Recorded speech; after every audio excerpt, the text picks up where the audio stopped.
that's hanging a queen. They planted their own queen right there.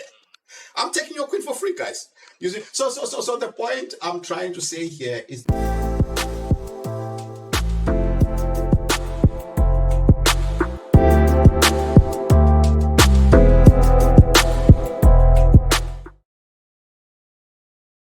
chess, nonsense, and analysis. Yes, here we are again, Watu. Yes. So, what are we having a look at today? Today we are actually going to talk about the advert for head coach, for national head coach of South Africa. So there's an advert that has been put out by Chess South Africa, and interested applicants, or parties may apply. So that's what we're going to talk about today. Okay. Sounds interesting, and I'm sure a lot of people want to talk more about this. Just a disclaimer, the following views will be solely from I am Watu Kobese, and I will be basically conducting a creative interview. It might get explosive. Don't you want to connect from another room? Okay. Yeah. I'll be on my toes. Excellent. All right. So, application for head coach, you say? Yes. So, okay. Well, first and foremost, before I continue with this, I just would like to say that, the thing is that whenever one maybe criticizes or shows the way to someone in a certain position, especially in chess, it is never really personal, but it is about whatever is at hand, right? I'll make an example about this. My father, my own father, the late Watu Kobese, may his soul rest in peace. He was chessa president, and at one stage I had a major disagreement with Chess South Africa. I'm not going to go into that. Maybe we'll make a special episode for that one, for our viewers. But and actually in that one, it was an Olympiad that was supposed to be in Istanbul in 2000. And I was a member of the team, but I ended up not going at all. Okay. That was the nature of the disagreement. But whenever my father would call me, whenever I got a call from my dad, the first question I would ask is, "Oh, hi, Watu here. Am I speaking to my father, or am I speaking to the president of chess?" Okay.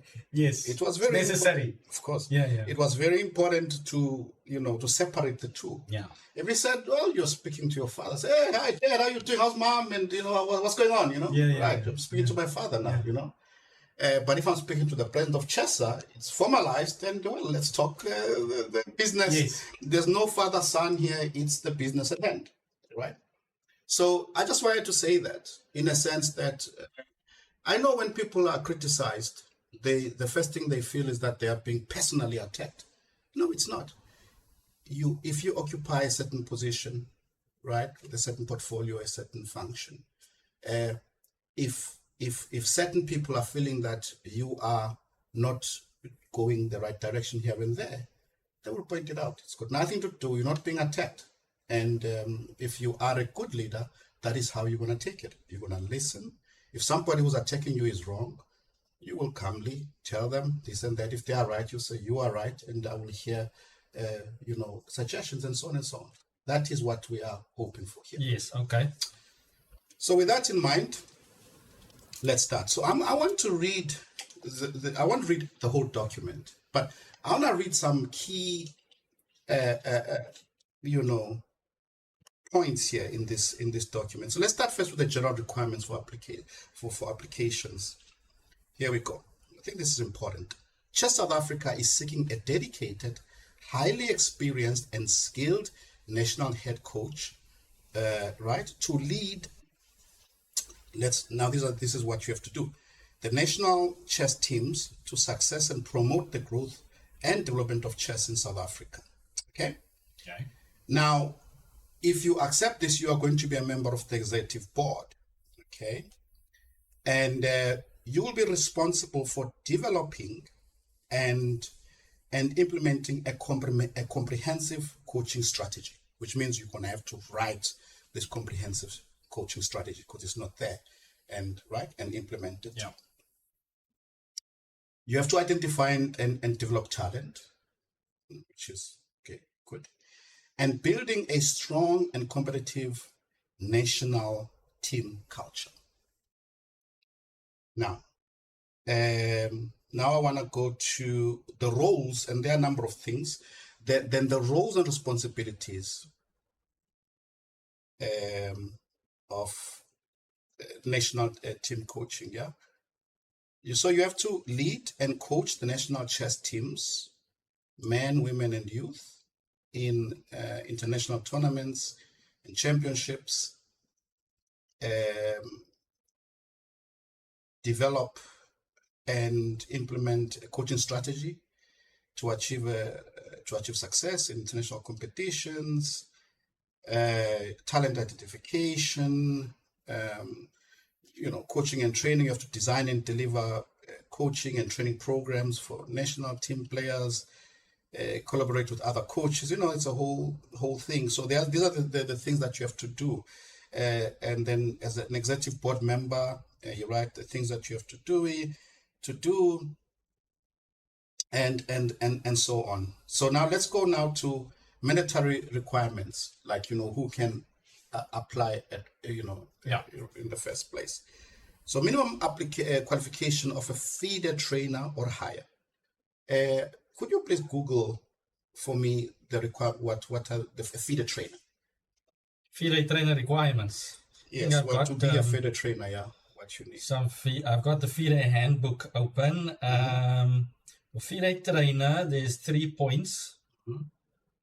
Trainer of continental junior youth champion or world, okay, blah blah blah. Number 2 says have achieved a career high rating of 2300. Okay, successful personal skills evaluation in participation in TRG seminar. Okay. So basically, in the greater scheme of things, like 2,300 is not really a high rating if you are in areas where chess is. If you're in India, in Europe, America, or something, right? But I think for African standards, 2,300 generally has been one of the top players. You are in a group of top players, not only in South Africa but on the continent, right? So we are talking about a highly specialized person here. Who has to do this? Okay, and it goes and goes, and then what is very interesting is point on point number 5.3. Okay, and I'd like to read that. This is a volunteer position and no remuneration is offered. This is where I have a problem with it, with the whole advert for a head coach. So now, you see, the one thing that I noticed about the chessa board, okay, it's not an attack on them, it is reality. About 90% or more of the chessa board actually came into chess as chess parents. Okay. So they didn't come into chess as players or chess lovers or tournament players. They basically came in there when they were bringing their kids to come and play. So they didn't really have much idea of chess. I don't have much idea of ballet. If one of my kids, if my daughter says they want to make ballet, I'll be a ballet parent. I have no idea what ballet. I don't know. I don't know what a ballerina has to do. I have no clue. Okay, that's a parent. Yes. So now, the thing is, if you look at the chessa structure board, they are volunteering. okay, which we are grateful of. But now, okay, let me make some examples, parallel examples. Let's say, for example, you are volunteering in a school as a parent to be in the parent committee, okay? Because you've got a job and you've got other expertise, you're expecting to do this for free. And that's what happens. But normally the people who would be volunteering for this would normally be people who are having their kids at the school. Yes. It does make sense that you have no kid at all at the school, never had, and then it's weird. It normally doesn't happen, right? Yeah. So these people, they normally, because they want to make sure that the environment is okay, and so on, safeguarding the environment, contributing where they can, they don't expect to get paid. However, if you are a member of this parent body, you cannot expect, especially if you're going to be putting requirements in the. Let's say now you want to get a soccer coach. Now, if you said, well, let's get one of our parents to who has played soccer, guys. Okay, you'll be the soccer coach. Yeah. You've got a job, you've got this and that. You're not an expert. You're an enthusiast. You know a bit about soccer. Surely you can coach whenever your free time is there. That's fine. Yeah. But if you're gonna specify, that's why I wanted you to read about the feeder trainer. Yes. If you're gonna specify the requirements, yeah, a minimum and this and that and that, and then highly skilled person who knows what they are doing, surely you cannot be in a parent committee and expect someone who's gonna come and coach soccer with all of that for free. Can you? No. I don't think so. So. I can make 1,000 of such examples, and it's not possible. So the thing I'm having a problem here with is that this, for it to be done properly, this is something that is needed in South Africa for sure, and it's something that has to be done properly. It's something that I, for example, as someone who's been involved in chess all my life, we've always been talking about many things, and this is one of them. Has there been a head coach before? There has never been a head coach before. What has been there has always been a coach for a specific tournament. Uh-huh. So, for an example, the Olympiad. In the Olympiads, there normally is a coach, and the coach is paid for that job, for that event, right? And so on and so on. So there's never really been a head coach. And that's why I'm saying that it is something that we cannot jump the gun on something as big as this. This is a historic, it's a milestone. It's something that we need to plan properly. It's something that has to have various role players, because it sketches the direction of chess forward.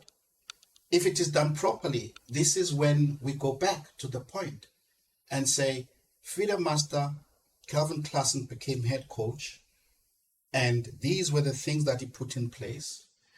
And, it's like when you talk about the Soviet School of Chess, you'll always go to, I think Ryelov, he was outside, he was in the KGB party, and he put together and with other guys, and then they sketched the way forward, and then the Soviet School of Chess was born, and it was this machinery that took many years, but once it moved, it dominated for many years to come, right?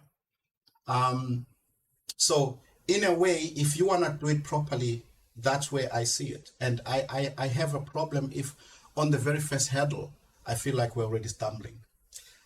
Okay, so I mean that's quite a valid point, Watu, and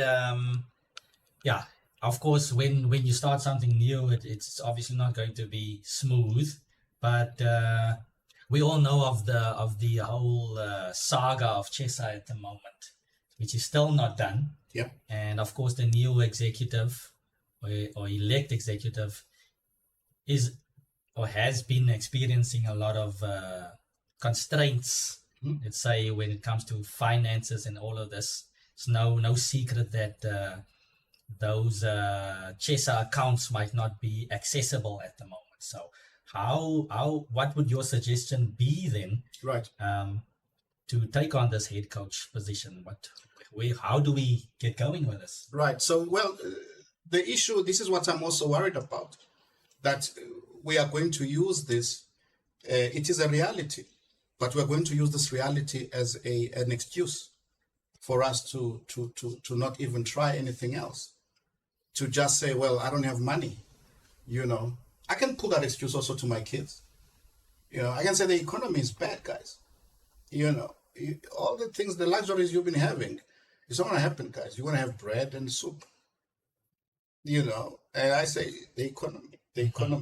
Well, okay, I'm making a little joke about that, but what I'm trying to say, I was thinking, I have bread and soup before my tournament games. That's nothing wrong with that. Anyway. So what I'm trying to say is that there are ways that you can come up with solutions, creative solutions. One of the things that we as chess players sort of, what's the word I'm looking for? We are proud of. We always say, look, chess is one of the activities that develops your cognitive abilities, and it definitely sets the ground where you can then use the same abilities that you learn from chess to do something else later on in life. Your concentration, your visualization, your problem-solving abilities in an ever-changing environment and all this stuff, right? So in a way, the talent to come up with solutions is abundant within the chess community. Yeah. So you need to first and foremost find key role players of people you can talk to. You don't even have to make a committee, but you need some people to talk to, a soundboard. It doesn't have to be many meetings. You can call different people and ask their views and take notes and see what you come up with. So for an example, okay, we don't have, but look, we had the essay closed and there was no money. And I think it's travesty. The issue is that you can fundraise. You can fundraise. You can.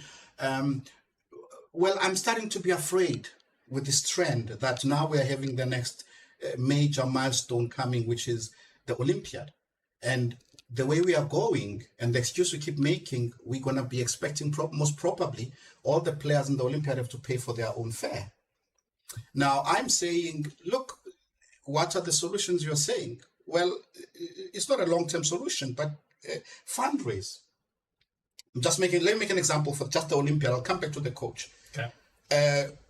Start by saying to the guys, to the chess community, guys, we don't have access to our funds. Say it now. Don't wait for the last moment. And say, look, guys, we are fundraising here.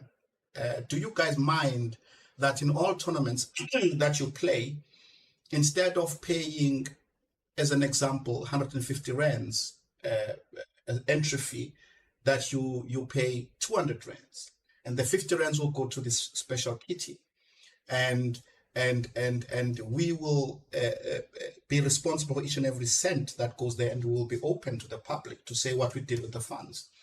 And by the way, if you're playing a tournament and it's 150 rands and you say, I don't want to contribute to this fund, I've got no business in this fund, that's also a right that you have. We give you that right too. Okay, play the tournament. Don't contribute to the fund. Just pay the 150 rands and pay the tournament. But if you feel like you want to see the thing grow, and you can, why not?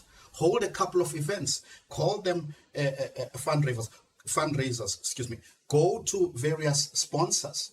Okay, a sponsor doesn't necessarily have to be a big company. Small companies on the corner with chess enthusiasts, with chess parents, with this and that. Go to them, knock on that door.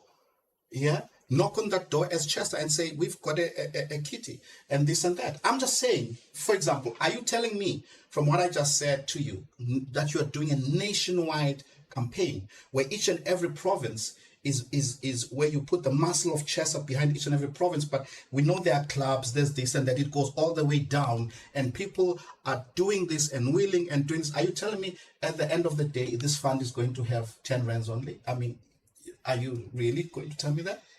Yeah, there'll be something. There will Okay. definitely be something. Right. Yeah. Now, when it comes now to the issue of head coach, now, had I been in the position of Chess South Africa, I would have taken this and said, we have the idea. Idea. Yes. You know, I'm a chess player. And in chess, you don't do anything without an idea. Yes. What is the idea behind it? This is chess. You don't just move your pieces. When you do that, there's a special word we call you in chess. Maybe the other viewers may not know. We call you a patser. Or a patser. Patser just moves their pieces without thinking. Bam, bam, that's a patser. No, man, don't be a patser. I tell my students, be a chess player. You must have an idea. What is my idea? And you must understand that the idea is split into many different moves. You've got a long-term idea, you've got a short-term idea, you've got all these ideas. This is chess, this is strategy. Yeah?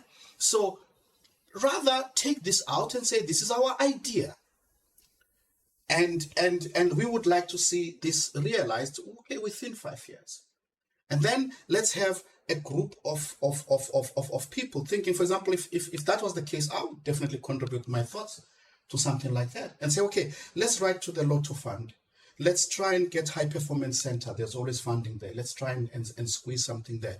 Let's try and get sponsorships because we can this ties in with a number of things. Let's tie this down. Let's tie it down with a number of other ideas. You know, it goes to development of kids further. It goes into this. It goes into that. It goes to that. Right? You can explode that even further, and then you can say then, okay. Our target is that in so many years we're looking for funding, and we have applied for funding, Lotto, this, that, this and that, right? And we've applied to government, and we said this is the thing, but we want to be moving. Our kids deserve that, yeah. And this is the plan, and this and this and that, and you do it that way. You don't do it this way. This way is wrong, and I'm saying to the chessa board, that's a boo-boo. That's a mistake right there. So you're referring to 5.3, right? Yeah. 5.3 and the method that is done. That's hanging a queen. They planted their whole queen right there. I'm taking your queen for free, guys. You see, so the point I'm trying to say here is that there was a way to do it. That's why for me personally, it was so important to put this out before, because they also have a deadline for application. I think, could you please scroll down? If my memory serves me well, it's the 5th of June. Hey everyone, I know we've been talking for quite a while now, but hold your horses. We're going to do our game analysis very shortly. And you know what? We're trying to get to 1,000 subscribers. So if you don't mind, smash that subscribe button for us over there, and we'll catch you on the other side. Back to the video. Yeah, 4th of June. That's the date, right? Yeah. So let's be. You see, I could have gone very hard on this. Actually, you know, I've actually been very soft, very soft on chessa for doing this. But this is a boo boo. This is a lemon. This is dropping the queen. Basically, we need to do better than this. This should be withdrawn. This application should be withdrawn. There should be communication that is done. Let's withdraw the application. First and foremost, I don't know who's going to apply. I was going to ask now, by the way, how many FIDE trainers do we have, or how many players has reached 2,300? Well, I don't know. You know, I don't want to, but we've had a few. You know, So I mean, there's a selected few. There's a selected few. Okay, so, but I think that those that are still involved in chess, because of course there are players who have probably achieved this, but they are not necessarily maybe even involved in chess anymore or something. Yeah, but for those that are still involved in chess, and I count myself as one of those, I cannot. That's why I'm saying I'm going soft. When I saw this, I laughed. It was a joke. You know, I'm sorry. It was a joke. I had a very nice laugh, actually. Almost rolled on the ground laughing. in terms of them expecting you to do all this, Expectation compared. and then they want you to no rewards. I mean, come on, right? So yeah, probably this should be reevaluated. Take it back. It's too important a document for it to be taken up like with this lemon, and let's reevaluate. Let's talk to more people. Let's try and make it serious. I don't think there is a need or a rush to get this done now. There is no rush. Let it be planned properly. Let it be planned. It can be a long-term plan. You see, for me, when you have things like this, it looks to me like a tick box. This is very dangerous. When somebody gets into a job or something and say, look what I've done. I made head coach tick. I did that tick. I did that tick. No. It's not about that. Let it be done. Let it be done properly. And so definitely, that. But the thing is that when you have a whole board without necessarily chess players involved or people who know, we have experience within chess, it could go south like that. You need some experience coming from somewhere. You do. And actually, one of the game that we're going to profile today, later on, I know you still have some questions to ask me, will be, from a player who actually was once a chessa president, very strong player. So he played and he was president. I don't think, he was president before, but I mean, he played the Olympiads and so on. I mean, a huge track record in chess, and he was also a chessa president. Yeah. Okay. So let's see. So that's the main. So your suggestion is we take out 5.3 and we reassess everything. There's no rush to get applications out for such a position at the time. Yes. We first we get the correct formula and then That is my suggestion. My suggestion is that we take it back. There's still time, and we understand that this is unrealistic. It's an unrealistic expectation. Okay. It's not going to happen. It's not going to happen. If it happens, it's not going to happen properly. It's not going to happen properly. Look, I can take this and say, I'll take this to further my CV and say, well, I'm head coach, yeah, and with head coach I can do this, I can do that, other things, and I can benefit from the position of head coach because it is a prestigious position. Yeah. But the point is that if I'm to be honest and say, do I really think that if I'm not getting paid, will I really be able to do all of that deserves to be done? The answer is no. I would be a liar if I applied for this job, if we may call it that, for this position. I'd be a liar because there is no way I'll be able to do that, because I would have to take hours out of my time. And you have your job, you have coaching hours, you have your own chess, you have time is very, very valuable. Yeah. This requires a lot of time, a lot of thinking, a lot of asking around with other people, a lot of research, it really is something that you cannot. Sounds like a full-time job, actually. This is if you want to do it properly, and you want to make a dent, and you want to make a document and something that 50 years from now we will quote and say, you know what, the trajectory of chess, the direction, it changed as soon as that happened. When that happened, that was when everything changed, chess-wise, the strength, if you're honest with yourself, you're not going to be able to. That's why I'm saying that's a lemon. Yeah. So that's quite a valid point, Watu. And I do see. For me, I do see that it's maybe a bit early, because I think the chessa elect executive board have got probably a lot to deal with at the moment with everything not being resolved in itself. So perhaps it was a bit early, I would say, but definitely something that could be reviewed. Okay, now as someone who's neutral, I know you've distanced yourself from. No problem with that. What would you say? Do you think they should go on? Okay, maybe I'm putting you on the spot again. If I ask that, I'm tending to agree with your point that says that they should perhaps delay it a bit more. It does sound like a lot to handle if you are, for instance, myself. I'm a full-time coach with my own business and a lot to do already. So I mean, with that job description over there, yeah, you're going to have to spend a lot of time, and it doesn't sound practical. It doesn't sound practical. So yeah, I don't know what the solution is, but perhaps a delay and trying to figure out a way to get the coach to be remunerated in a better way would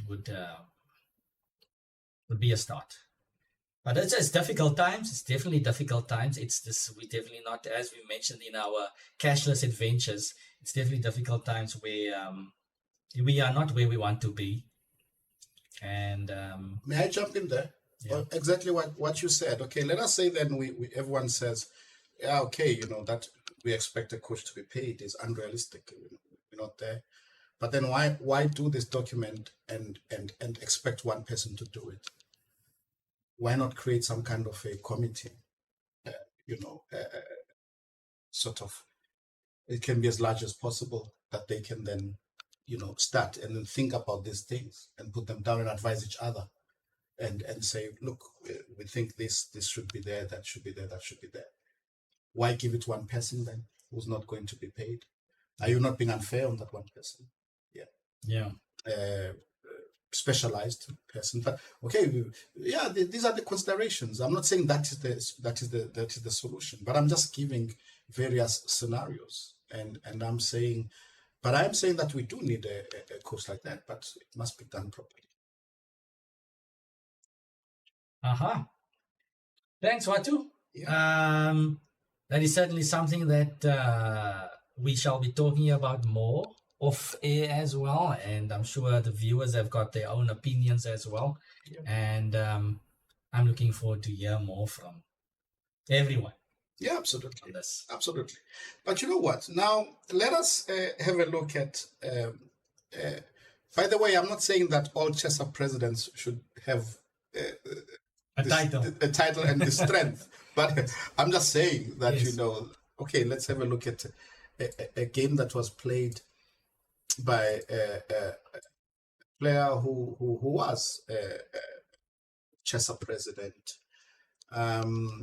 So yeah, this was played by advocate Dr. Lyndon Bauer, and he played this against Stanley Chumfa.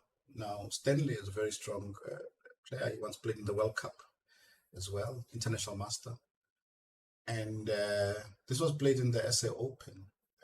If I'm not mistaken, that SA Open, I think Lyndon also drew with against Strikovic. Yes, I think he also might have beaten Mabusela as well. He beat. So I think this was one of his best events. Master Mabusela. He had a very good event. Yeah. And so let's have a look at this game. Let's reflect on the game. Let's reflect on the game. Okay, so D4, knight f6. Okay. So Dr. Bauer's got the white pieces over here. We have a Namzo on the board. Right. I think this is a favorite of his, this Rubinstein. Mm-hmm. And he plays knight e2 immediately. Okay, right. So for someone who may not, just a very quick, for someone who may not have maybe studied its opening. So White's idea is to play a3, drive the bishop away. And when the bishop captures on c3, that White then recaptures with the knight. Because Aaron Nimzovich, the originator of the system, his idea was actually to crumble or to destruct the structure, white structure, and then to place his pawns on black squares, because he would have exchanged the black square bishop, so d6, c5, e5, things like that, and then play on the white squares. That was the original. And specifically against those double pawns with Exactly. white C5 and exactly. So yeah, white's trying to avoid the double pawns. Let's try to avoid that. Yeah. So yeah. Black decides to keep the bishop. Yeah. So black says, okay, look, your knight is on e2, and I've wasted a bit of time with my bishop, but you also have to waste a bit of time with your knight, and then in the meantime, I'll then be able to attack your center. Yeah. Got some Slav structure, but the knight is on g3, not f3. Yes. So yeah, well, for me, this c6 is curious. I don't know the theory behind it, but if c6, I would have thought that maybe black wants to play b5, b5, bishop b7, a6, and then try to maybe play for c5. But plays c6 and then plays later on for e5. So it looks a bit weird to me, especially if you are playing for e5 and the knight is on g3. Because last time we did talk about restriction in one of our things. And okay, the knight on g3 is still close to the center, but it's not really the most well-placed piece in the world, and it cannot jump to f5 because of the pawn on e6. Yeah. So but now black plays e5. So, but Stanley is a strong player. He must have had some ideas. I'm just saying as an observer that it looks a little bit weird to me. Yeah. Okay. Now I'm actually extremely impressed by the following two moves by Dr. Bauer, because the thing is that he's showing his intention very early. It's to me more like a reaction of an e4 player, how an e4 player would handle this position. Okay, let's get the bishop out so that black doesn't get a tempo. We take with our queen. We are now going to be ready now to move everything towards the king side, and probably play e4, knight f5, and then bishop comes in, and so playing for an attack. Yes. Very nice to see. Yeah. But it shows the fearlessness, because it's a big thing. I mean, you could just take with your pawn and get your bishop into the game, but okay, it doesn't want the isolated pawn. But it's going for it. He's going for a bit of very nice play, to see. yeah. Very nice to see. Nice. Queen c7, and the knife lands on f5, right? I like that. The knife lands on Yeah, f5. Yeah, exactly. Bishop c5. Okay. Queen h4. It was that queen on h4 already looking very dangerous. Yep. Yeah. So okay, black puts a knight on e5, just trying to get some pieces closer to the king also, and open up the c8 bishop. Yes. Bishop's eyeing the knight. The thing about this position is what I always say to my students. I say to my students, guys, and I'm saying this now to the viewers. The many viewers, they do 1,000 tactics a day. That's nothing wrong with that. It's brilliant. But there's one thing they forget. When they are doing the tactics, they already know there's a tactic, right? They're searching for the tactic. But but when you are playing, it's very difficult to spot the moment that there's a tactic, and that is the difference between the strong players. The strong players, they as they are playing, I call it patterns. They have a sort of a recognition of patterns. For example, the bishop on c5 is hanging, right? And Dr. Bauer must have already sensed that. Yeah. And so I am Chumfa plays 95 to free the bishop, and so it doesn't cross his mind. Not that he wouldn't see the tactic, but when he plays that move at that particular moment, it's not cross his mind. Yeah. But now to look at this like a bot from the blue. I takes G7. I mean, wow. I wish I would have been there just to see two things, because I know how Dr. Bauer plays such moves. Yeah. Right? Yeah. He probably took it, and then to see Stanley's reaction, I would have paid just to see that. That would have been nice to see. Because definitely didn't see it. No. Black's not playing 95 if you see that takes G7, and the reaction, it must have been beautiful. Yeah. Probably almost fell from his chair.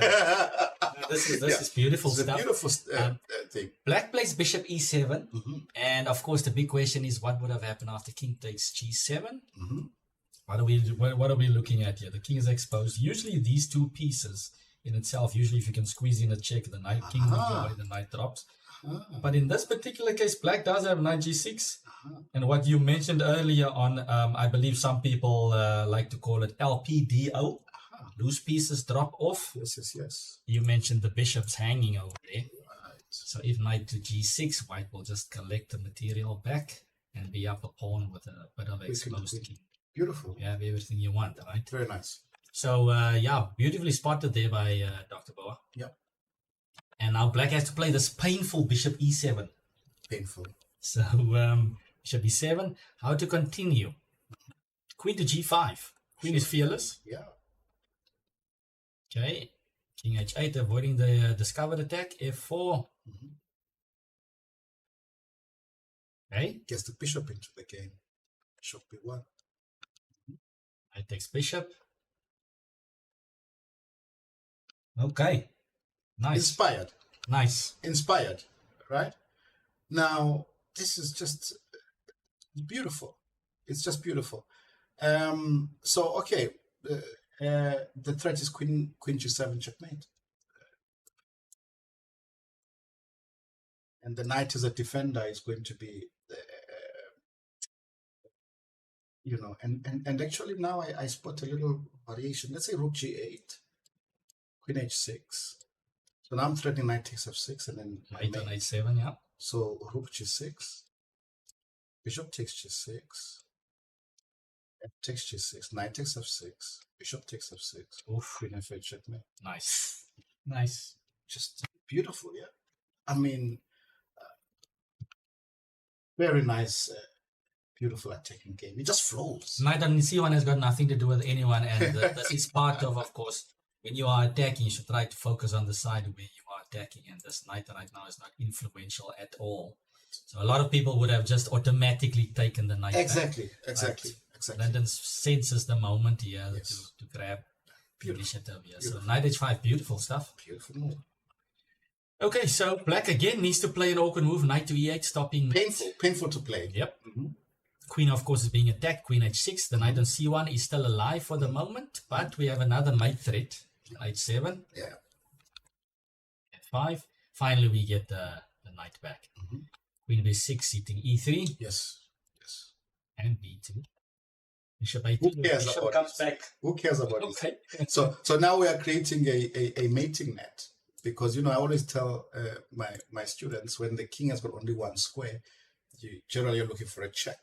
So it's in full flight mode. Yes. King is awkward. Who cares about the pawns right now? Yeah.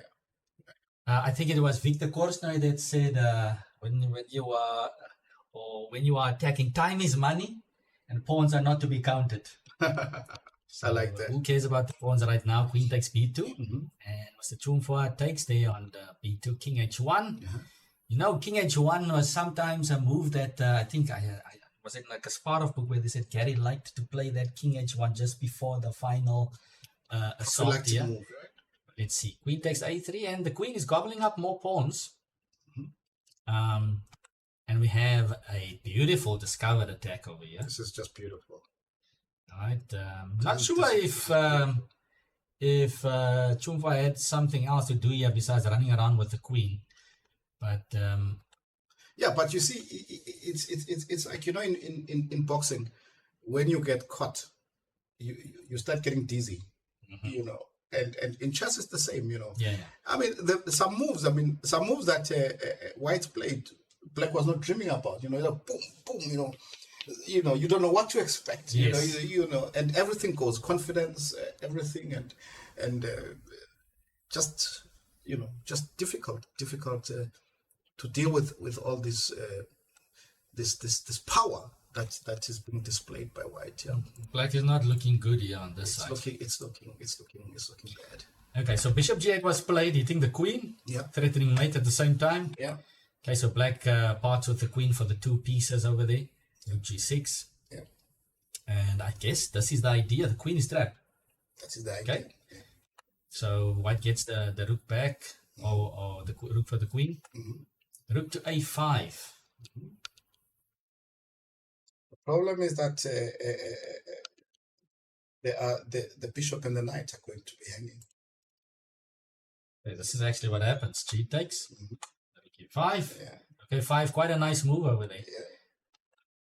King F8. The rook is gorgeous on the nightmare 7. never ends. It never ends. This is good. It never ends. Continuous pressure, right? Yeah. Now the pin on the 8th rank. 97. It's like Black's playing with one piece over here. Shame. Wow. E4. Let's push on pawns. Yeah. Last desperation, just to try and get maybe something. But that combination of bishop and knight is just always so powerful. Yeah. Now stopped in his tracks. And the knight will take care of the pawns, right? Frustrating game. Yeah, beautiful game there by Dr. Boa. Okay, not the best from not Stanley's best game. Yeah, but beautiful game, and So when you have as I say, I'm not saying that I'm not attacking anybody, but I mean, a player like that who's played Olympiads and so on brings a lot of experience with them, of course, when they are present. But it doesn't necessarily mean that it's forced. But I think that one has to appreciate experience, and even if one is not experienced, one still has to maybe just ask some of the experienced people in whatever field. Yeah, no, I do see your point there, Watu. And one last comment about the game. I think that knight G7 came like a thunderbolt out of clear skies. So that was a nice game there by the former chessa president, Dr. Boa. And I think we certainly have touched on something today that is perhaps required for us to discuss more, and hopefully more fruitful things will bear from this discussion. Hopefully not more lemons. Yeah. More lemons, definitely. Make some juice with it. Anything from your side still? That's enough nonsense? That's enough nonsense for today. All right, fantastic, guys. So if you like what you have seen and you want to discuss some more and see more analysis and some more nonsense, then don't forget to smash that subscribe button, and we will see you for the next one. Cheers.